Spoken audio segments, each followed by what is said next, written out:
இந்தியாவின் அரசியலும் பொருளாதாரமும் நிலையாக உள்ளதாக ஜப்பானில் பிரதமர் மோடி தெரிவித்துள்ளார்.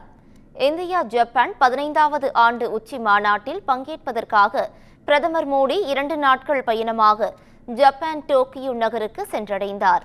அப்போது காயத்ரி மந்திரத்தை உச்சரித்து பாடி ஜப்பானியர்கள் வரவேற்பளித்தனர்.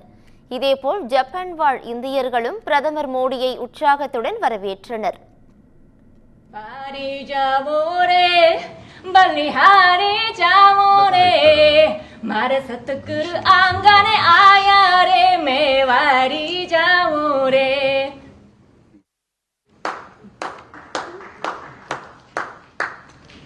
ஜப்பானிலேக்கு ஸ்வாகதம்.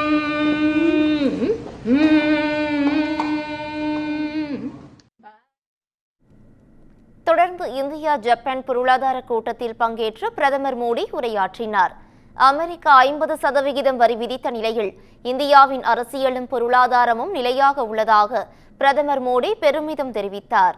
இந்தியா உலகின் வேகமாக வளர்ந்து வரும் பெரிய பொருளாதார நாடாக உள்ளதாகவும் ஜப்பானின் அறிவும் இந்தியாவின் திறமையும் இணைந்து மிகச்சிறந்த கூட்டாண்மையை உருவாக்க முடியும் எனவும் அவர் கூறினார்.